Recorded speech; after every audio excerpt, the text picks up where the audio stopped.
Hey, everybody, welcome to the podcast. I am hanging out today with Rod Stilwell, Chief Catalyst and President of Uni-Signal Development Group. We're hanging out via Zoom. How you doing, sir? Doing very well, thanks, Mark. And how about yourself? I'm doing great. Yeah, thanks for taking the time to. I have so many questions, so I appreciate you taking the time to be here and kind of explain, what you do and how you help people. Maybe we'll get right into it on that. What is Uni-Signal? So, Uni-Signal is a very small consulting group where we really specialize in helping teams and principally executives or leaders be better versions of themselves. When my kids were young and they would say, "Dad, what do we tell our friends that you do?" I said, "Well, you just tell them that I help highly paid people play nicely together in the sandbox." Yeah. So that's really what we do. It's helping leaders who have a huge responsibility on their shoulders build those relationships, build those connections, manage those relationships with the various stakeholders. And whether that's building up their team or building them up individually, very much depends on the situation and the need. Yeah. So the part of your job title that stood out to me was chief catalyst. What does that mean? Well, I work every day with chief executive officer and chief operating officer and chief human resources officer and all these people. And what does chief mean, right? So a catalyst is, in essence, so from a human perspective, is bringing together elements, creating some kind of a reaction in order to get something new out of it. Hmm. And in the case of people, in many cases, it's people who both, let's say I have two individuals who really love what they do, but they don't particularly love each other, but they need to work together. Hmm. So as a catalyst, my role is to provoke them into, in some cases, healthy conflict in order to get down to the real meat of the situation. What is it that's stopping them from, in some cases, just even being civil to each other? Right, right. So I'm curious, like, because I feel like coaching is something, I've talked to coaches in various areas, but it's something that, you know, obviously so many people could benefit from, but just curious, how for you, like, how do you, where does that, where do you become a coach? How do you become a coach? Like, this is 30 years of doing this, but what kind of gave you that background experience to kind of get into this industry? So good question. From a you know career perspective, so I was 40 when I decided to leave a good career in the banking world at an executive level, working with human resources. And so I encountered in the 12 years I was with the banking world, encountered a lot of different issues and so on. And I realized that a large part of the challenges we had were people. In the industrial world, it's not bricks and mortar and concrete and steel and the rest of the stuff that are problems. It's people. Hmm. And I happen to be one of those people who loves people. I haven't met a person I don't really like. I've met some I don't like working with, I will confess. But in Right. terms of not liking somebody, it doesn't happen very often. So I, so I already had that bit of a background experientially in terms of working with teams, working with subordinates, this type of thing, and with an executive team around me. And then situations at home became such that I really couldn't continue the level of travel and so on that I was experiencing. So I said, well, I've got to go out on my own. What am I going to do? And literally, Mark, I cold called on an engineering firm that's still a client today. And I think it's really just a little bit of chutzpah, right? It's like, I know they would deal with the big boys, the McKinseys, the Boston Consulting Group, the Deloittes, et cetera. Fair enough. So who in the world was I? But at the end of the day, you're still dealing with people. I mean, you don't get to Hmm. deal with Mr. McKinsey. You're dealing with somebody who works for the firm. I mean, Hmm. bless them, great people, but at the end of the day, they're still people. And Hmm. I realized that I'm still people. So I can compete the same as anybody else. I might not have behind me the big corporate name, Hmm. but what I do have behind me in this case right now is, 50 years of business experience that I can bring to bear. And Hmm. with a wide variety of clients, sharing experiences, within industries and within other clients that I've had elsewhere. So, at the end of the day, it is often just a question of chutzpah. It's a question of having the courage to say, I think I can offer you something and give me a chance. And it's so interesting because that is the barrier that usually people are not willing to overcome almost in anything that in life, you know what I mean? It's kind of like, do you have the courage to go and knock on that door and ask for that, whether it's that contract or so just the ability to do that, and that being such a key part of success in general. So clearly for you, that was step one of your what's now a 30-year career in the industry. So that's really Mhm. cool. Um, I was looking at your website and I had some questions because one of the things that I'm really curious about is what are your thoughts on leadership as a coach? What's the relationship, I'll say, like nurture versus nature when it comes to leadership? Is that something that you've seen people are just undeniably born with, and you have to develop it a little bit, or is it something that for the most part is fully just needing to be developed?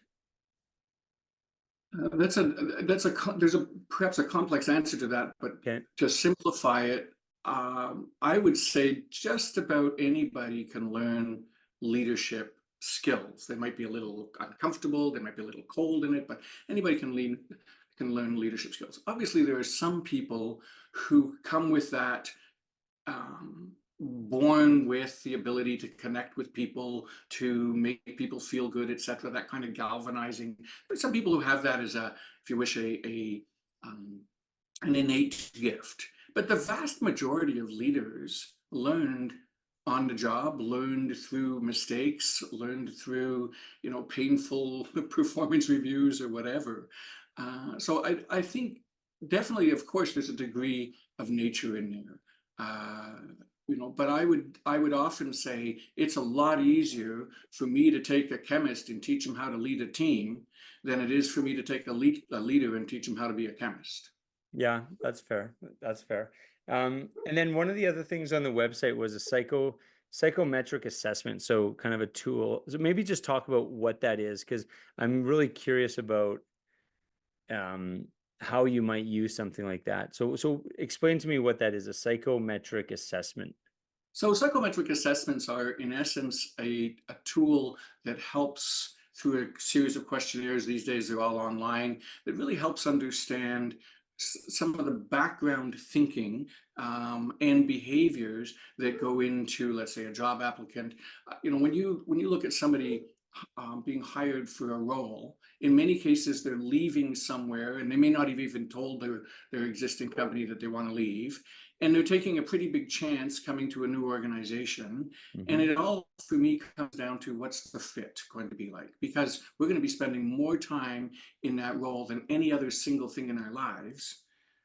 Is there a good fit? So Hmm. psychometric assessment is really looking at things like energy, decision making, judgment, conformity, sociability, those types of things to help us understand how are we going to connect in this new role, and do we have what it takes for both the industry or business we're coming into and the specific role. Because to me, the worst thing that can happen is, we end up bringing somebody on board. Within 3 months, we realize we made a mistake, and where do they go back to? Yeah. They already burned that bridge, right? So psychometric assessment, and they can be anything from a fairly quick and dirty form, which isn't my preference, to something a little more psychologically validated.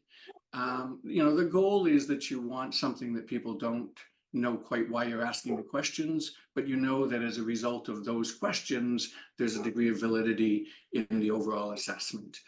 Right. And so it's not voodoo, it's nothing super complex, but at the end of the day, you don't want people saying, oh, they're looking for X, so I will answer in relation to giving them what they're looking for. You Right. really want people to be candid and express themselves.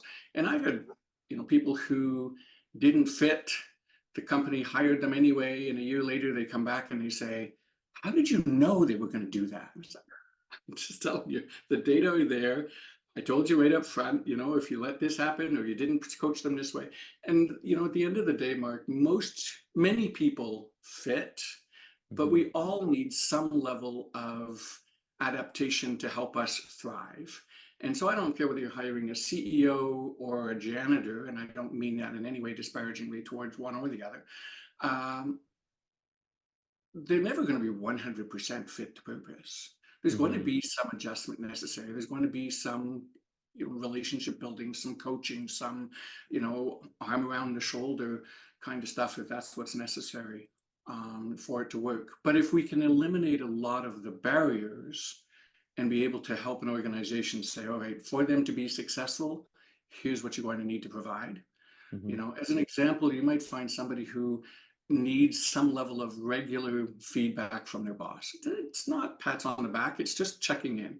Well, if you send them to open up a whole new operation in Madagascar and they don't get to talk to anybody for 6 months, there's a good chance that they'll implode on you. Hmm. You said, well, why Yeah. did that happen? Well, we told you their part of their need was that checking in. You didn't bother checking in with them. That's why they failed. So it's setting them up for success, basically. That's what psychometric assessment does. Do you do you ever have to go into a situation? I'm just thinking about it as it would apply to my life selfishly. I'm thinking, because you have two people that start a business together. So me and my one business partner, but over time, obviously both people change. And do you ever go in and do those assessments um, with people that already have established working relationships and kind of go, okay, this is how you guys can work together um, more smoothly? Like, do you know what I mean? Because I feel like if you've been in business with someone for a long time, it's like you become an old married couple. You kind of need someone to be like, okay, you do this, and you like. Do you ever have those situations that you deal with? I do, as a matter of fact, probably more often than people realize. It's not uncommon to get a call from a board member to say, we love our chairman and we love our CEO, but they don't love each other. Hmm. On the partner side, I mean, it is very much like a marriage. Uh, there is constant work required, and so the psychometric assessments and various other tools can help them understand each other at a deeper level. And in many cases, very few people get up in the morning to say, how can I make life difficult for everybody? I mean, some Yeah. people appear to be blessed at that, but for the most part, we don't do that, right? But then things happen and so on. And many times when I sit down with people, what I discover is they don't really know each other, even if they've been working together for 10 years or 20 years. Oh yeah. There are components of them, or they've turned their gifts into a competition rather than Mm. something complementary. So, if you're highly detailed, let's say, and organized and structured, and your partner is visionary and all over the map, etc., well, it's not one versus the other. It's how do we make those complement each other Hmm. so that we're actually now a whole being to us, but a whole being that is significantly stronger because we've brought together those differences. So in many cases, it is celebrating those differences, but the world tells us we're supposed to compete with those differences. Right. Yeah. And sometimes it's, well, what's more important? And it's like, well, they're both important. You have to have a visionary in a company, and you have to have someone who's detail oriented. So if you can learn to respect each other's, what you're bringing to the company, and work together, that would be the key. But yeah, I see that a lot where it's, it's, well, my skill set is more important than your skill set. And it's kind of like, well, what's more important, your heart or your lungs? Like, you need both to survive. So, it's a weird argument. Yes, it is, but I think we're often drawn into those um, just because of the social context we work in. Yeah. So, a couple of the things that you were mentioning. So, building trust, leading through conflict, adding value to relationships, connecting with stakeholders. Those are all kind of skills that you say are in short supply but in great demand. So, how do people, because obviously I think we live in a world where people would rather avoid conflict than confront conflict in a lot of ways. So, um, are there just like, I don't know if there's like little things that people can do, because I guess the challenge is a lot of times these are the types of what you provide, the services you provide, a lot of times they go to, you know executives in big companies. And I'm just wondering if someone's listening, are there easy things you can do in an organization, to build trust, or to lead through conflict? Are there just like little things that people could practice on a daily basis? Well, for sure. I think one of the biggest, trust builders is acknowledging that you don't have all the answers and that the other person may actually have something intelligent to say. Um, and we are blessed with an ego, which for the most part can be very helpful, but there are Hmm. times that it gets in the way. And so, when trust is eroded, it's often because one party has made a decision that the other party disagrees with, and feels in some way slighted. Either they weren't consulted, or you changed your mind. I thought we'd agreed on this, and then next thing I see in an email is that we're out doing something very different. All right. Well, Hmm. between the time I talked to you and the time I sent the email, four other people influenced me. And I see that, when I talked with you, I was of a certain opinion, but as I understood more about the issue, that changed my opinion. Hmm. But I didn't think to come back to you to say, hey, Mark, I really valued your insights. Here's where I'm headed. Maybe I should have, but I Yeah. didn't. So I think trust erodes in that way. And in conflict, to be fair, especially in the Western world, we look on the very word conflict, we look on it as a very negative thing. But without conflict, what are we? We're superficial. We haven't really attacked the issues. We haven't really expressed our opinion. Right? So we do have this fear of being confronted. We do have this fear typically of being challenged, and of being wrong. I mean, I Hmm. I confess, when my wife says, "You're right," I say that again, will you? Hmm. Because I don't get that a lot. But it's we have this need to be right, and that gets in the way of, ultimately what we want is the best solution. Whether I'm right or wrong doesn't matter. We Hmm. together we want the best solution. So my first, bit of advice to anybody is, take time to listen. All right, put your needs aside and meet people where they are. Hmm. Listen to their context, listen to what's going on in their lives. It's Some of us are very judgmental. It's easy to do and easy to be, but suspend judgment. So to me, that's the very first thing. If we can do that, often what we discover is, in many cases, we're actually saying something very similar. But if we're not hearing each Yeah. other, we literally, I mean, I've listened to people argue and I'm thinking, you two are saying the same thing. You're using different words, but you're actually aligned on this, but they're not Hmm. even hearing it because the Hmm. other person isn't using the same vocabulary or the same, whatever it may be. So that's the first thing, is listen. Um, and then the second, to me, that's really critical is, ask yourself, is the relationship more important or not than the outcome of the conversation? If I want to preserve the relationship, I want to invest in this conversation. Because to me, at the end of the day, Mark, almost all of our challenges in the world come down to relational problems in one Hmm. form. So if that relationship is worth preserving, what do I need to do? How do I need to be more candid? How do I need to embrace the conflict constructively, respectfully, in order to help us move forward? So those are the two big things for me. No, I really like that. You mentioned the word ego.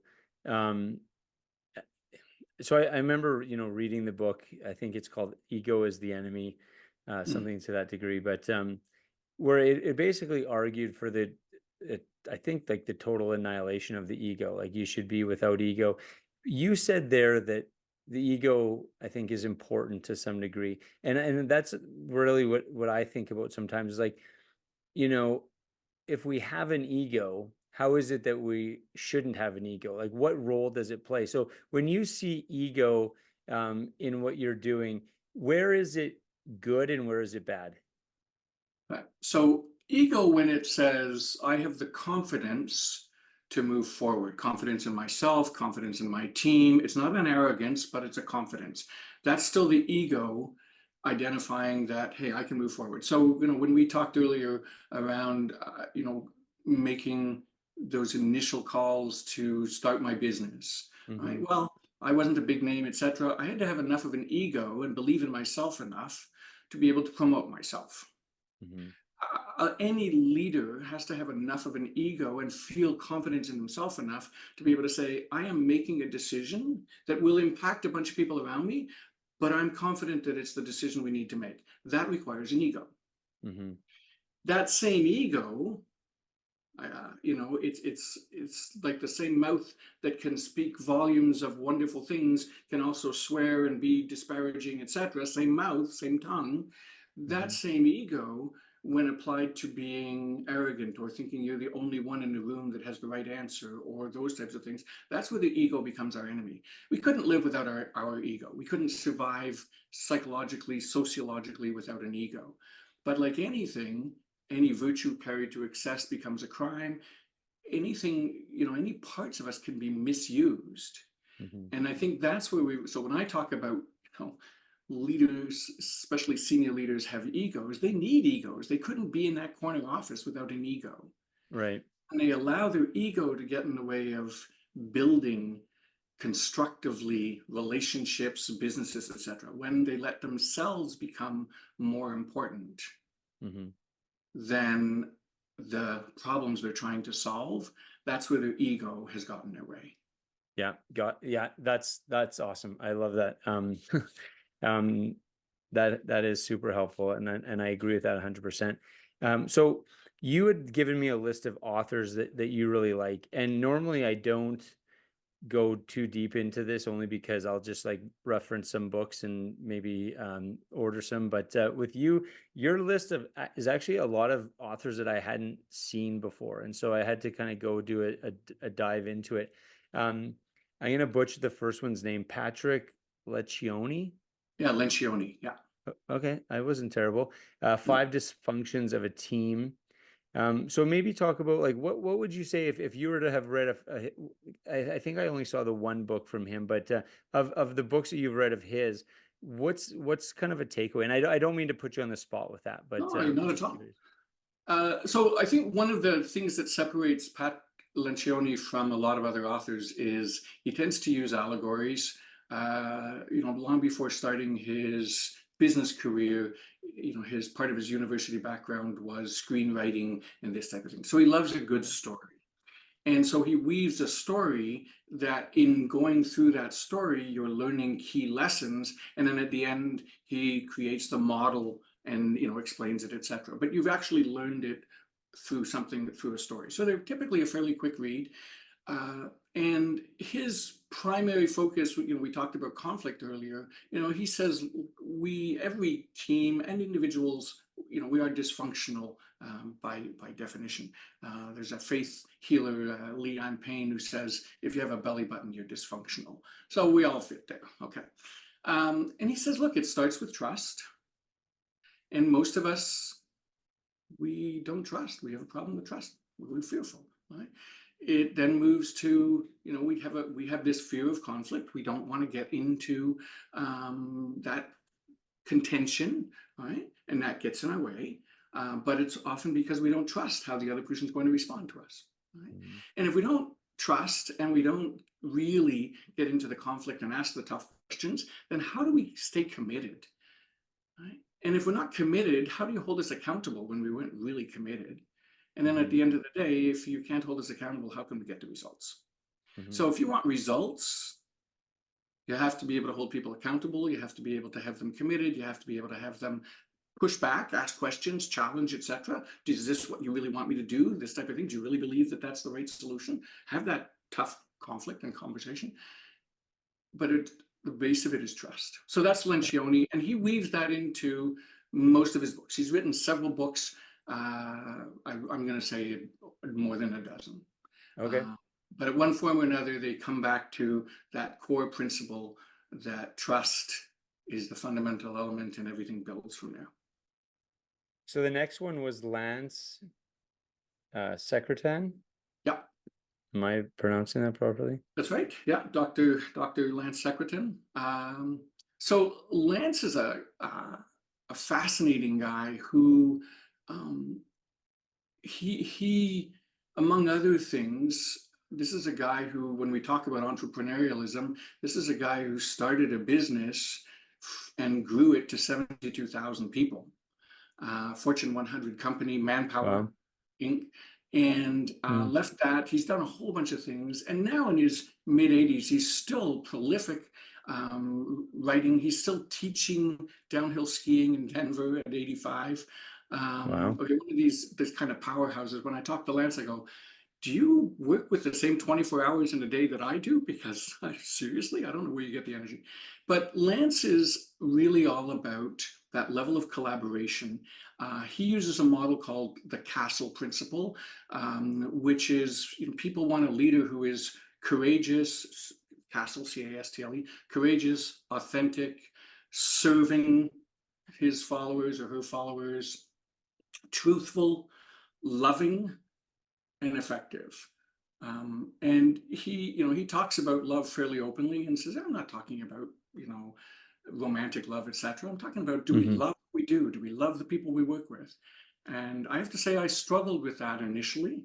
Hmm. But I've known Lance for 30, well, in fact, I knew Lance before I started out on my own.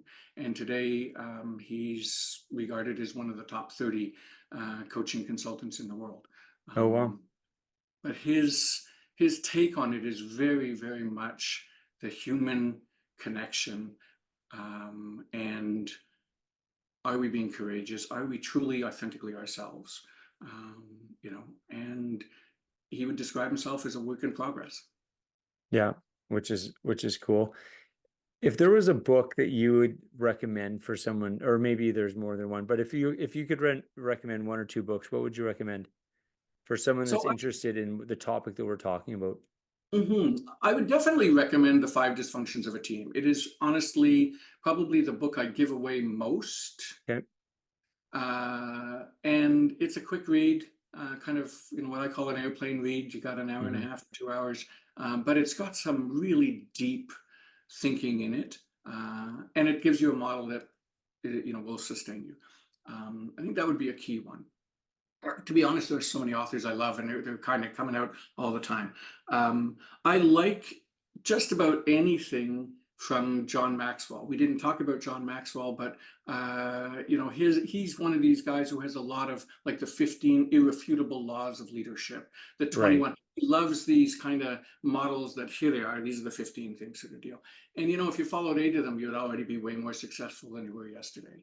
Right. So he's another guy who's been around, been in the trenches, um, and has actually led organizations. And the Maxwell organization, they have like some phenomenal number of leaders around the world, like coaches, that type of thing. Okay, that are volunteers, helping to change leadership around the world. And like, there's something literally like they have 250,000 volunteers who have gone through their programs, are certified Maxwell leadership professionals, Wow. and they're out there working often with younger people, etc., providing, I think there's something like 8 million students a year that go through their programs. And it's kind of charity based in a sense. Obviously, there's some level of payment or something. I'm not really sure exactly how that Right. works. But to be candid, it's again about changing the world, not about making money.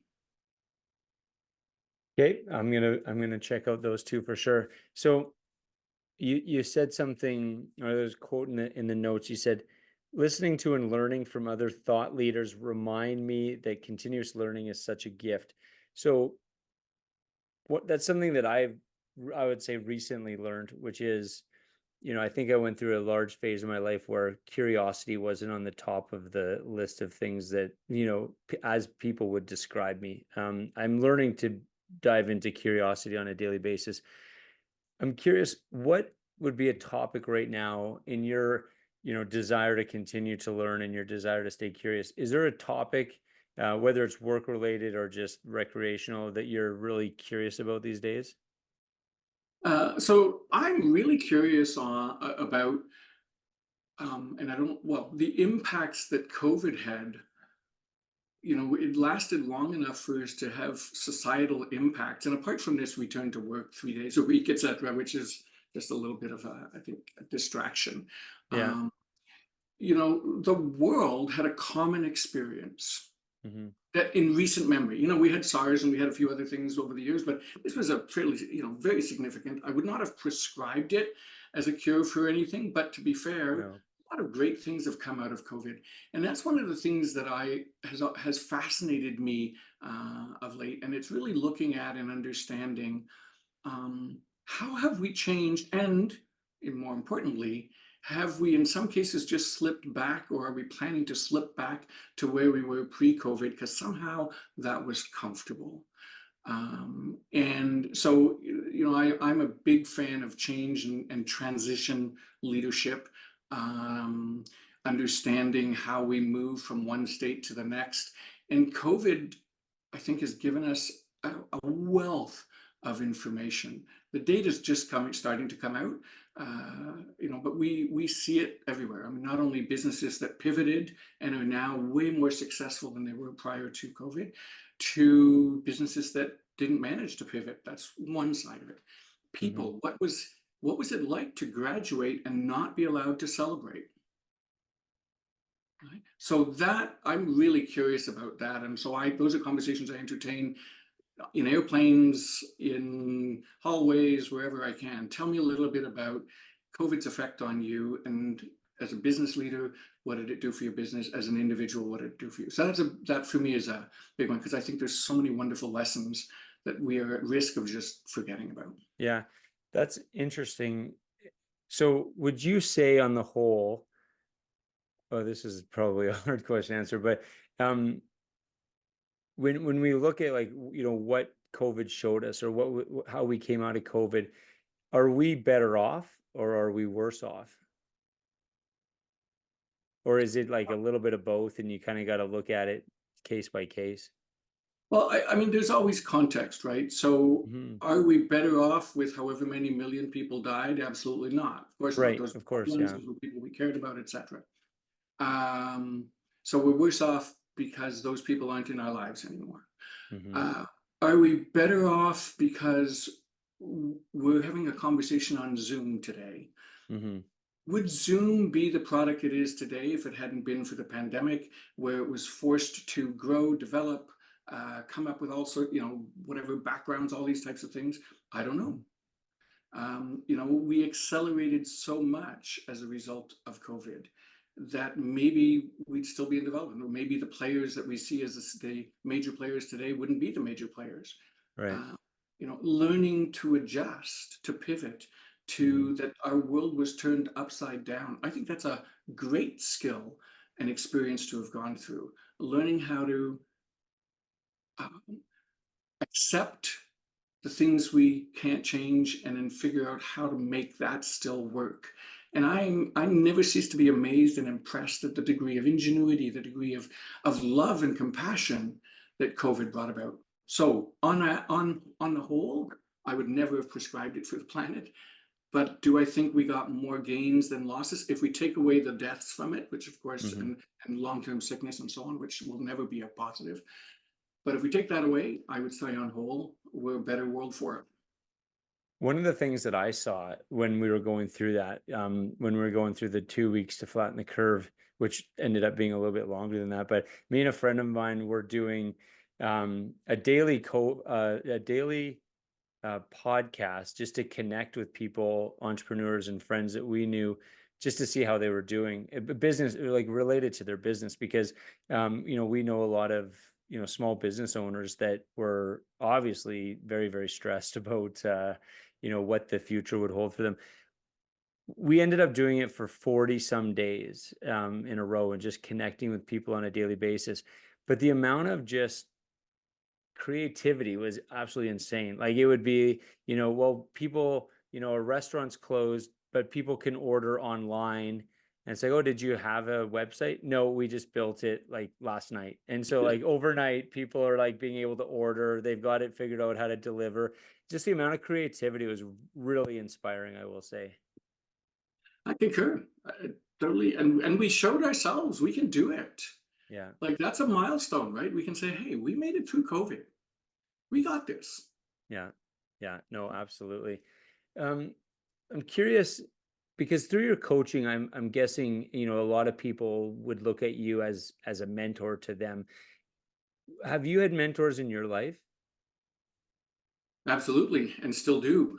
Yeah. Uh, I'm so, very early on, in my banking career, I had an executive VP who was absolutely wonderful. He was the kind of guy who, we'd come out of an executive meeting, and I was young and stupid at the time. And I tell you, I made so many mistakes, created precedents that should never have been created. Like I was a train wreck, right? But I thought I was pretty damn good. So, Right. right. And this guy would come out of a meeting and he'd put his arm around my shoulder, and he was a much bigger guy than me. And he would say, "Roderick, walk with me." And I knew that it was coaching time, it was Yeah. mentoring When he's time. using your full name, it's like, oh That's shit. right, right? Like Yeah. mom does when she's upset with you, kind Yeah. of thing. Yeah.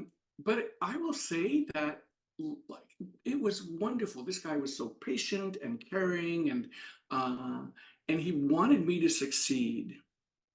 And that was really a model in that Hmm. sense. Since then, and I have clients today who, as much as they pay me good bucks to help them, I'm learning as much or more. I won't identify which ones because they might stop paying me. But Yeah, exactly. They'll start invoicing you. that's right. But all kidding aside, I learned so much from them. So I still have mentors, key people. Dr. Secretan is one of them. Hmm. Lance, he and I have not as regular conversations as both of us would probably like, but um, and giving each other feedback and so on. And I think the key with mentoring, and I mean, I have mentoring programs and coaching programs and all those good things. But for me, the key with mentoring is it's a two-way street. It should be, the mentor and the mentee should each be getting something great out of it, in that sense. And Yeah. I will say that, you know, I I learn more from my daughters, uh, in some cases have to swallow hard, right? And but when your 28-year-old daughter is giving you advice and you want to kind of brush it off because what do you know, you're a kid, it's because I still see her as 12. Well, no, that's ridiculous. She has Hmm. world experiences and so on. And so learning how to listen to those. So just about everybody can become a mentor if we'll just listen enough. Yeah, I like that. Actually, that was going to be my one of my last questions to you is because you have six daughters, correct? Correct. And so I have two daughters, and that's a lot. So six is like exponentially greater. That was going to be my question though, is what have because one of the things that I didn't realize before becoming a dad, and especially becoming a dad to two girls, is how much I was going to learn because I feel like they've introduced me to their world where I feel like if I had boys, I would have introduced them to my world in a way. And so I'm fully outnumbered. I got my wife and my two daughters, and our dog is a girl. So, but I just every day is kind of like I'm learning, and as they get older, they're teenagers now. It's like okay, I'm learning how to communicate with that. So it's something that I never expected, and in a really good way. So curious, like specifically, how have you learned by having six daughters? And I'm sure you might have to answer this carefully because no, I'm just kidding. Well, because they'll probably listen to it. Yeah. Um, the I mean, first of all, they don't arrive all at once, so that's a good thing, right? Yeah. And they don't arrive as teenagers, so that's another really good thing. Um, but I think very early on, one of the things I discovered is that I tended to make decisions based on the information I had at hand, and I didn't ask enough questions. Hmm. So one of the things I learned when my kids were quite little, was one of them would come up and say, my sister hit me. And I would immediately take her at face value and now be upset with the other daughter. And then I had to learn, and my kids would tell you all that we kind of use this courtroom approach where I'd say, okay, wait a minute. Okay, come in, you tell your story, and you're not allowed to interrupt. All right, you have to tell me your story. And of course, the other one would say, yeah, but no, no, no. She gets her turn, then you'll have your turn.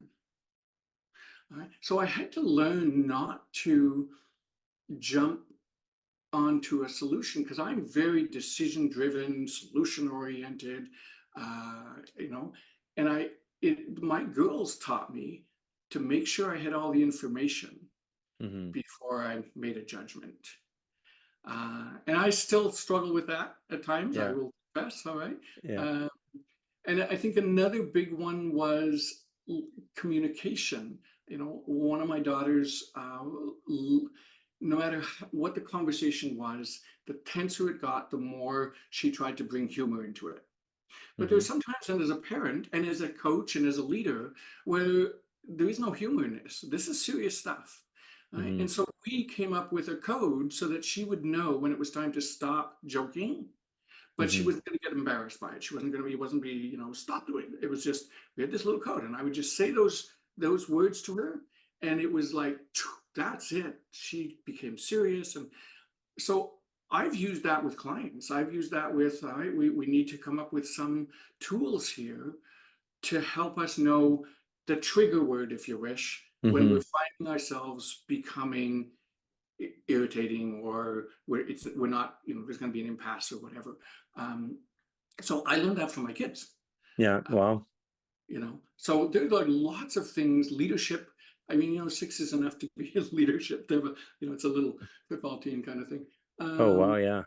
you know, and so there is leadership in parenting. Hmm.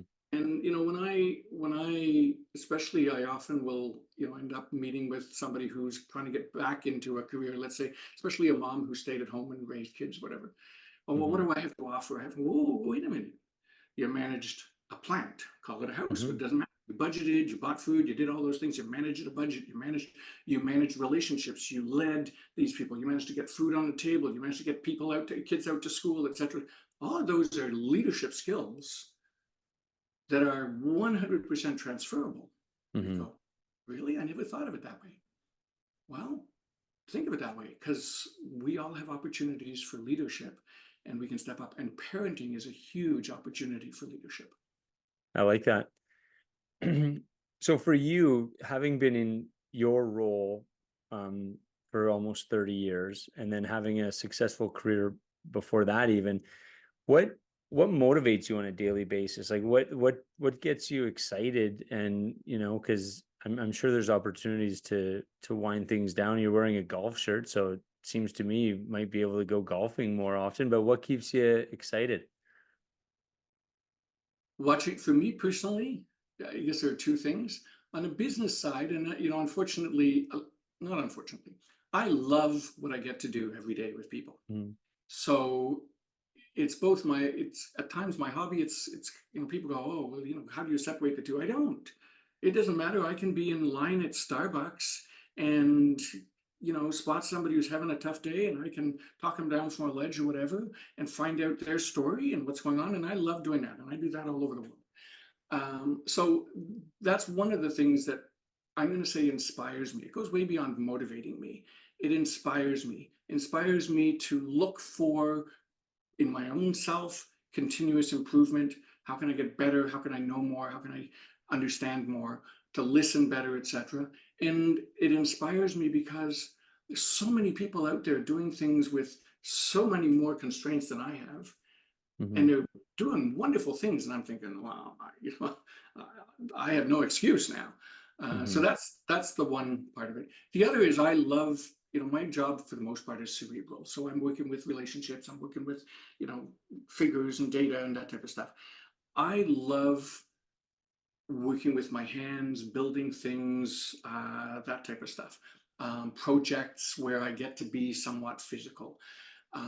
But you know, taking a plane to a piece of wood and looking at those little curls and stopping for a few moments just to, I like to look and think, wow, so the first guy who did that and somehow managed to get that little curling bit of wood, what was he thinking?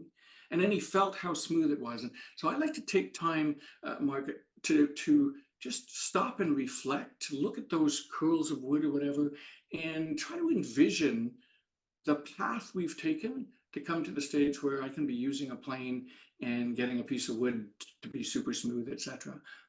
Whether it's that, whether it's, using a nail gun and inspired by where's all that come from. So that to me, those are the things that keep me motivated is that curiosity to understand how far we've come as a society, and then getting to watch people do wonderful things with incredible constraints. And that's why COVID is so fascinating because we Mhm. actually did some wonderful things, even though we were wearing masks, even though we were in lockdown, all the rest of those things. We maintained relationships through things like Zoom. We kept businesses going. What a wonderful legacy. Yeah. So that's what inspires me. You said something that was interesting in your notes. You said, I tend to look at my life as various seasons. So can you elaborate on what that means? Sure. I mean, at 70 years old, this is my season, if you wish, of no kids at home, um, getting to travel. We have a couple dogs, so that creates some limitations at times, but for the most part, so I'm in that season where I can give back a lot more. Mhm. And I don't have a lot of demands necessarily on me. When my kids were younger and they were all needing to be driven places, etc., I remember I used to complain about, oh my God, my weekend was spent driving. And then a good friend said, well, why don't you reframe that? You got to drive your kids places on the weekend. You can Mhm. check that off. That was being a dad. Oh, wow. Okay. That totally changed it. All right. So that was a season of my life, raising kids. The when I mean, I wasn't I wasn't married until I was in my mid 30s. So before that, that was all about me. That was my season of being arrogant. That was my season of thinking I was more than I am, and having to be reminded frequently that I wasn't all that I thought I was. Mhm. uh, and so that was my season of really a lot of correction and being put on a fairly straight path. Mhm. I had joined the banking world, having been an entrepreneur, thinking by 25 I was going to be a millionaire. By 25, I'd lost $2 million. And so I thought, well, I'll join the bank and ask a whole bunch of questions on somebody else's dime, and I'll be there for 2 years. And 12 years later, right, I was still with them. So those are when I talk seasons, there because there are specific things happening in our lives that we can learn from and grow from. But those seasons don't last forever. They will change. Little kids, Yeah. when they're babies, that's a season. That's what I mean by seasons. I was I was thinking about that the other day because and I really like, for me, I like summer, and so when summer's over, I get really depressed. And so what I was caught doing, and I wrote a blog about it, is the difference between um, enjoying something and clinging to something. And so I think looking at your life as seasons and just enjoying each of the seasons rather than trying to cling to an era of your life that no longer exists, right? And just be able Mhm. to look at it from an outside perspective and just be like, that was a season and I enjoyed that part of my life, and I'm in a different season now. Because for one of the things, as I see my kids get older, part of me wants to cling to them and just make it not happen, right? And it's like, well, that's not logical. They're going to get older whether I want them to or not, no matter how I react. So to me, what I'm trying to do is really savor versus cling. I'm trying to really wrestle with those. But I think looking back at areas of your life and say that was a fun season, it gives you kind of that separation, and you can kind of look at it objectively and just enjoy what that was. I like that. I think that's a great perspective. And, we are in many ways blessed. You're from Calgary, I'm from Montreal, or in Calgary and I'm in Montreal, where we do have four relatively distinct seasons, Yeah. where we do transition from one to the next sort of thing. And I appreciate that. You get the Chinooks that in the middle of winter give you a little taste of a bit of Yeah. spring or whatever. But at the end of the day, uh, it's easier perhaps for us to look at life as seasons because we do have environmentally that those distinctions.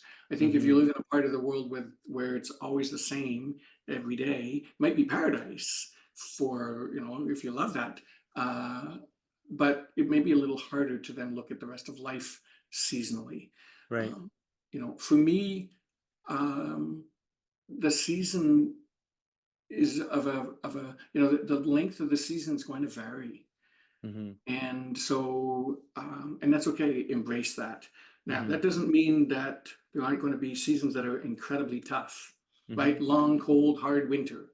Well, what was the winter of my life? Well, maybe when my kids were teenagers, although I have to say my girls were all pretty good teenagers. I do sometimes tease and say that having teenagers helps us understand why some mammals eat their young, but at the end of the day, those were wonderful years. Hmm. Yes, there were some tough times, and yes, there were some, I'm sure there were probably more arguments than maybe I remember right now, but um, it was a season, Hmm. and it informs how I relate to them today. Yeah. No, I like that. I'm curious what you're thinking next. You mentioned that you're moving from Montreal to Newfoundland. Is that right? That's correct. Yes. So that I guess is the beginning of a new season potentially. Absolutely, and new adventures, an Mhm. opportunity to try something new. Again, because we don't have any children at home, the need for me for some level of adventure. And I Newfoundland is a wonderful part of Canada. We live in an awesome country, so there are so many wonderful parts of Canada. Mhm. But I happen to really like Newfoundland and the people and that type of thing. The outdoors really appeals to me. That the ocean, being near the ocean, I don't live near an ocean right now, and so I'm looking forward to that. I love storms, and they get their storms and those kind of things. So really, it is an adventure. I don't know how long it'll last for, Mark, only because, with six daughters, all of whom are childbearing age, at some point there's going to be grandchildren, and I'll have to make other decisions potentially. Yeah. But for the next couple of years, it's a grand adventure. Um, Moving after I've been in the same house for 32 years is less of an adventure. It's more of Mhm. a challenge. But yes, that's kind of for me. I'm not giving up the consulting work, but I can do consulting from pretty much anywhere in the world, Yeah. and the coaching stuff. But it's a new perspective. Look out on a different backyard, that type of stuff. I love that. Now, everything that you've been, talking about here and even just mentioning some of the books that you recommend and your relationship with some of them, um, have you ever considered writing a book yourself? I have been asked that question so many times. To be candid, I'm not sure I have the discipline to do that. I, um, that there's, I mean, maybe, but I have been asked a lot, and yes, I have considered it, and for the most part, I've moved on and said, "Oh, well, I'll do something else. I'll do a podcast or whatever." So I just haven't really. I guess I've never actually said no, but I'm not sure how I would do that. To Yeah. be candid. I think yeah, it's one of those things that you just might, it might crystallize in your head one day, right? It's like, oh yeah, that's, for me sometimes I need to be able to visualize something. And as soon as you can, it's like, okay, yeah, that I can do. Because I just think there's so much that you've experienced and you have such a unique perspective that it would be neat. We're looking at, who was it? Yeah, Maxwell that has the 21 laws of leadership and, all these like kind of this list. I'd be curious to know what your list is. Well, I will commit to giving it more serious thought. Given that you've raised it Yeah, again, I will commit to giving it more serious thought because you were certainly not the first person to ask. awesome. Well, I'll let you go. I'm sure you're busy, and yeah, you're 2 hours ahead of me, so it's later for you. I really appreciate you taking the time to share your story. It's a fascinating world, and like I said, like a lot of the people that I hang out with are small business owners. Not to say they don't have access to coaching, but I feel like sometimes it's something that maybe leans more towards like, the larger corporations and the executives. And so, um, being able to just kind of get you to chat about your perspective was really meaningful. So thanks for doing that. Well, you're very welcome. I'm looking forward to hearing more of your podcasts as well. And life, we never know what life's going to throw at us, Hmm. but I think attitude is a big part of us moving forward. So I love being part of this. I really enjoyed the questions and so on. And for your listeners, there's probably reference at some level in terms of how to reach me. Happy to talk to anybody. At the end of the day, I get my excitement over watching people be better. Awesome. Well, thanks so much, Rod. I really appreciate it. My pleasure. Take care.